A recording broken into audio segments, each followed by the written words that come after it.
Pažnja, pažnja, vazdušna opasnost za Beograd. Beograđani, lagano se spustite u svoje sklonište i zakone.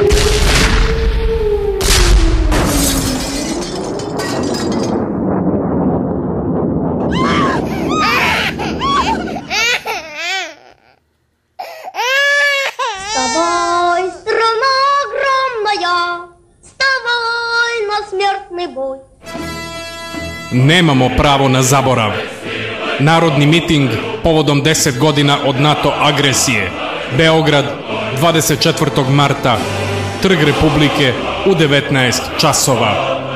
20.000 tona bombi ubilo je oko 4.000 naših građana. Više od 10.000 ranilo i razorilo našu privredu i infrastrukturu. Do pobede!